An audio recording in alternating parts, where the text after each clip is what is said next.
17. Elijah never prayed for himself. This is the first time Elijah prayed for himself.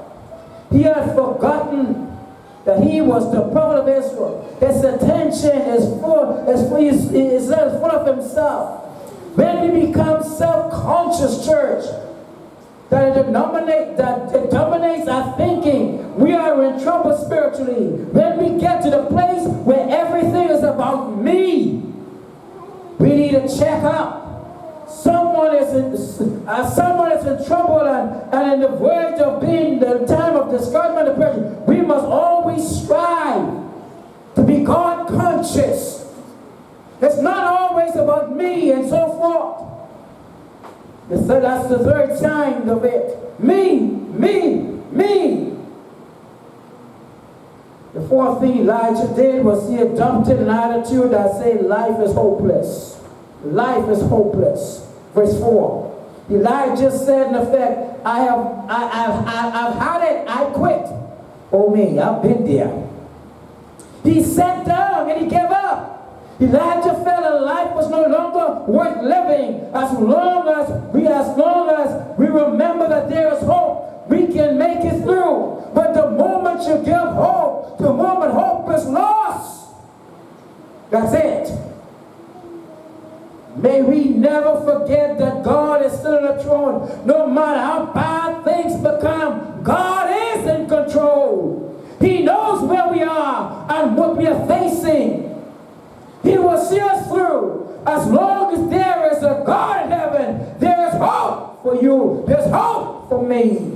Romans chapter 8 and verse 28, the Bible says, and we know that all things work together for good to them that love God and to them that are called according to his purpose. Romans chapter 8 and verse 18, for I reckon that the suffering of this present time is not worthy to be compared to the glory which shall appear and reveal to us. 1 Corinthians chapter 4 and verse 17, for our light affliction, which is but for a moment working a far more exceeding eternal weight of glory. Church, hear me.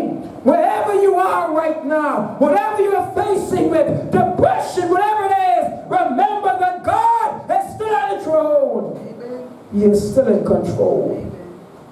Job chapter 23 and verse 10. Job says, but he knows the way that I take.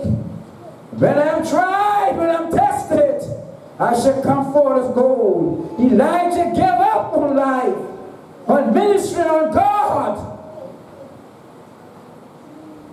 Elijah gave up.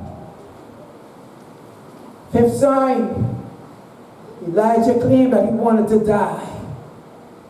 Wanted to die, verse 4. Many people who are depressed have these type of thoughts. However, most are irrational as were Elijah's own.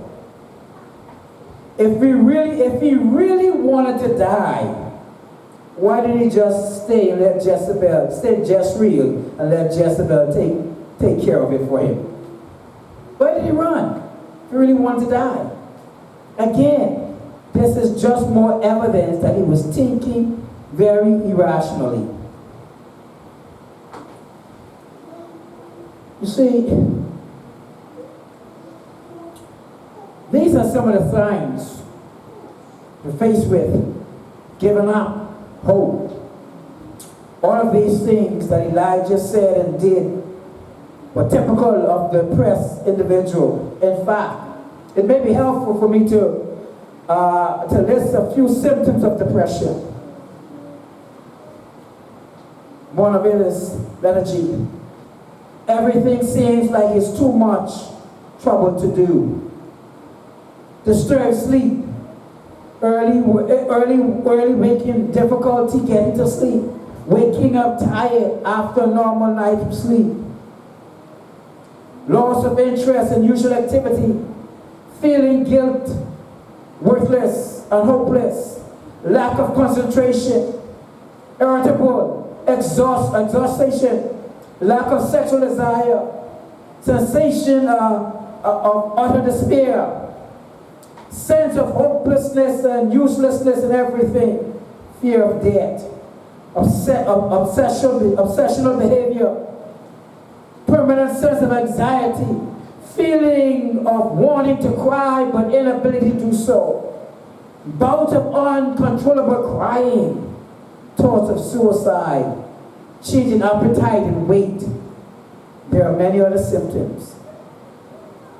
This is not a definite list, but in any means, but it's some things to take note of. And if several of these things are true about your life, then you need to seek some sort of help.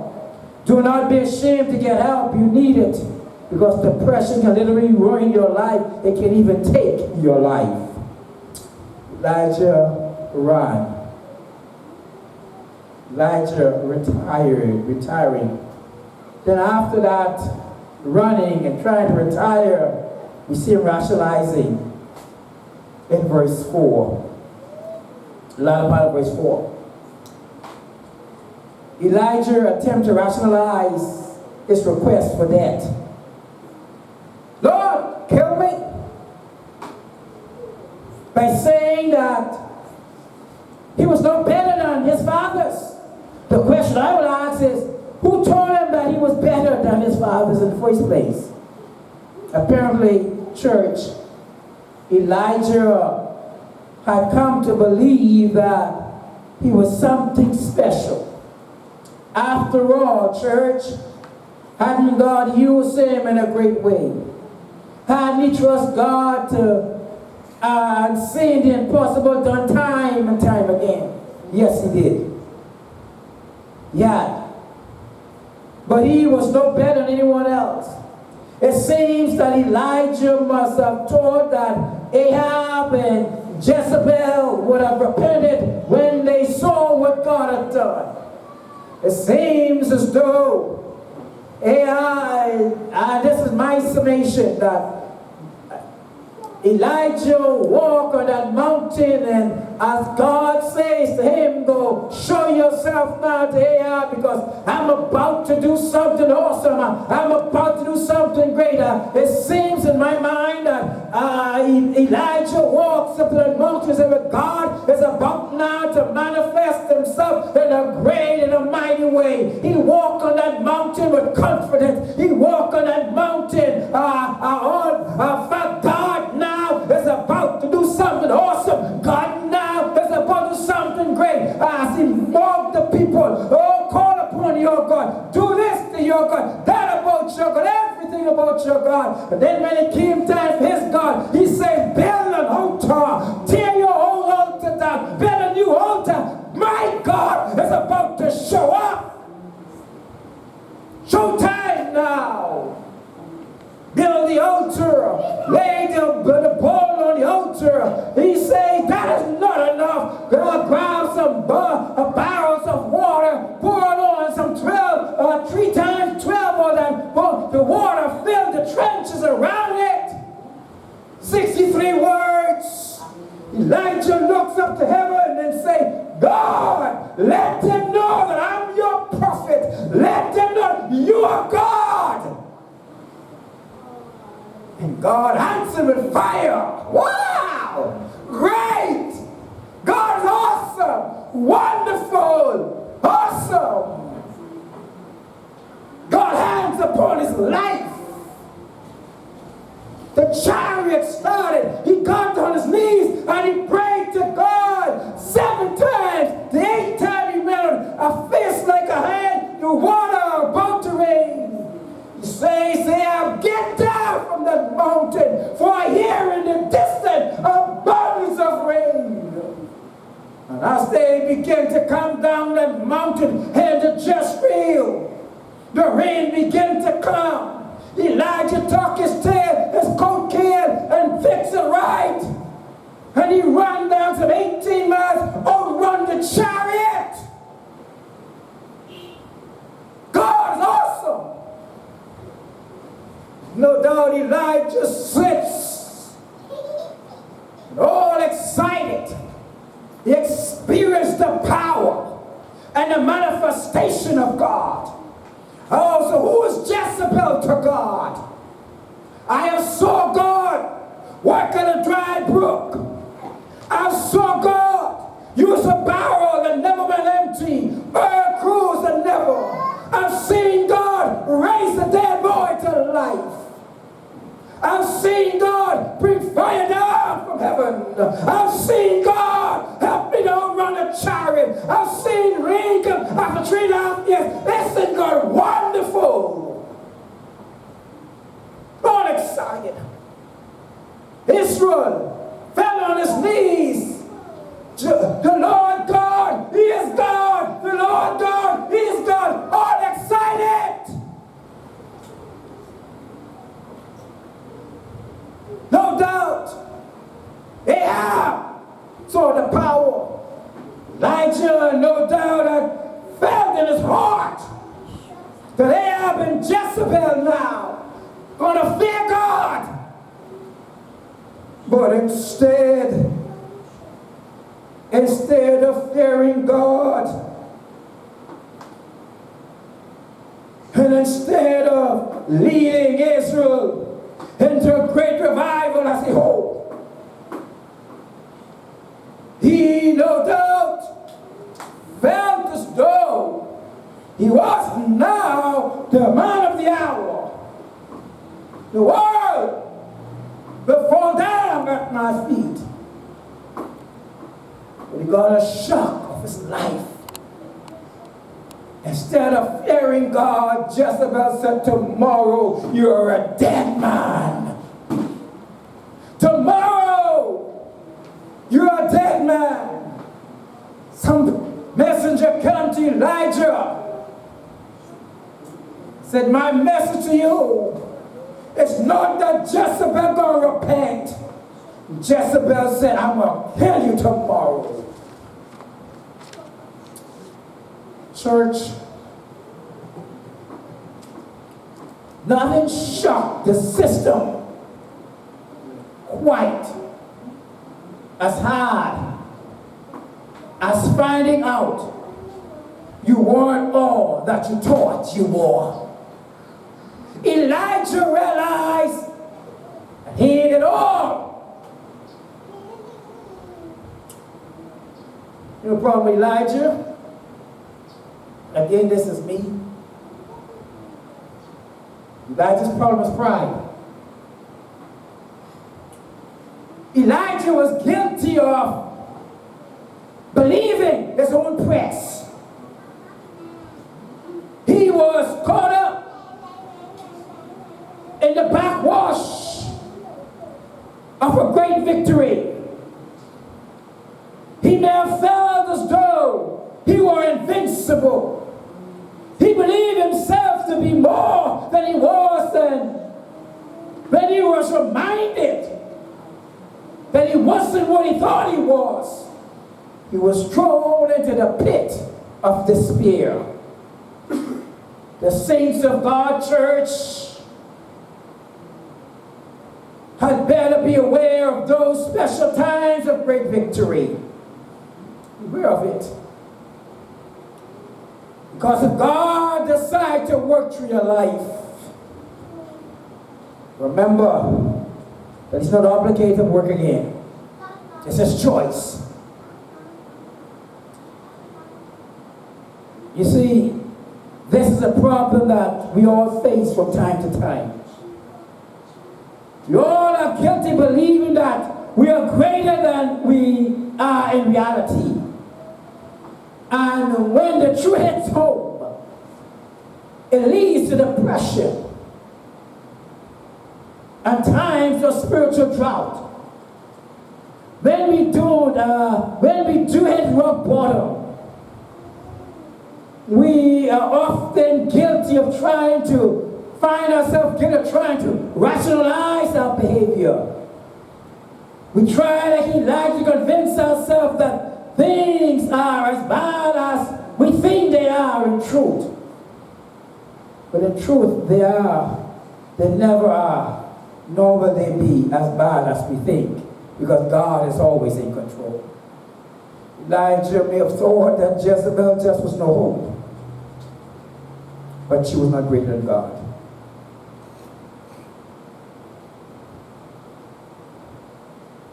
When we consider the great ministry that Elijah enjoyed,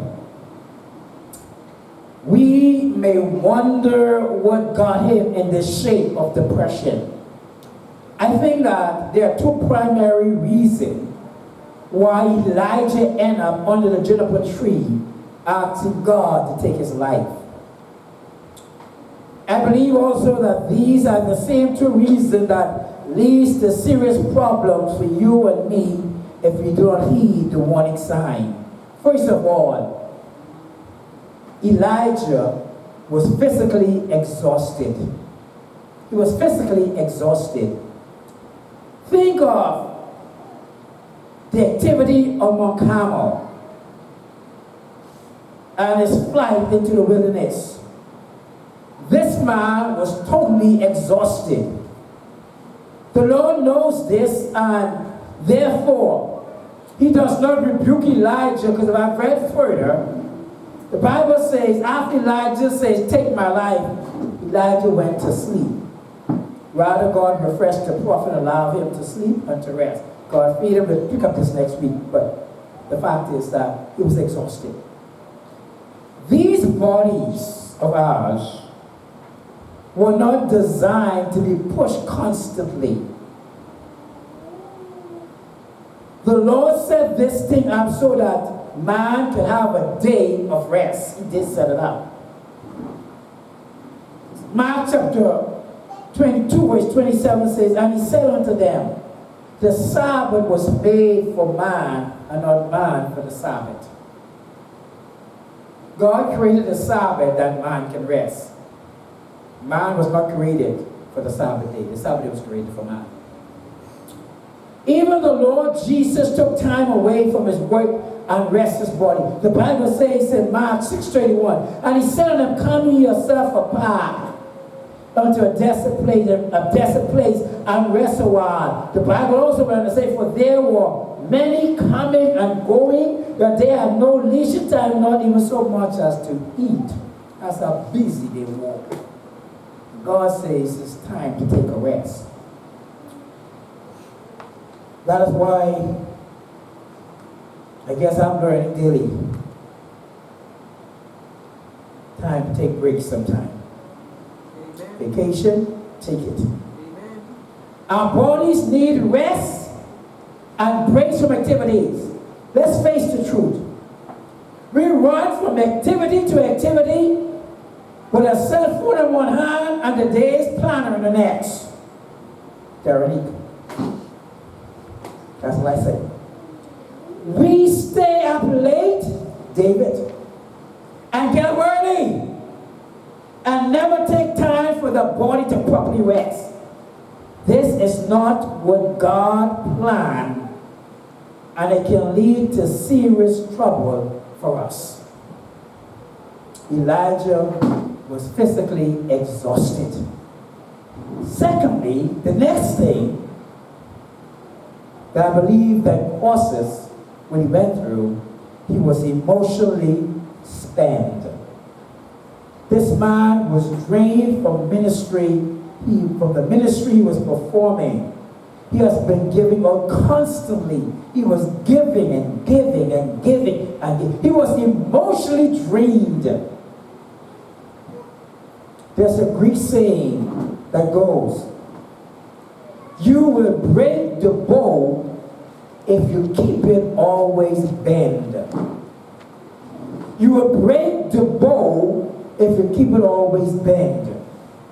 There are times when you and I must unstring ourselves and relax. If we do not, we will break after a while. God never designed us for the type of pressure we allow ourselves to be subject to.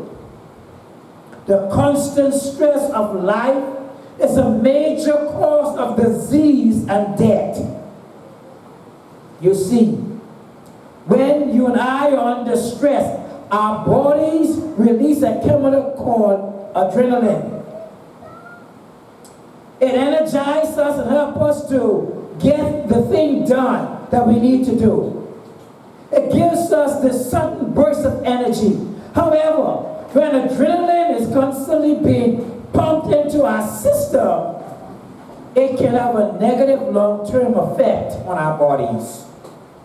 Some scientists believe that it can cause serious damage. Hence, there is the need church to unplug, especially after a time of stress and pressure.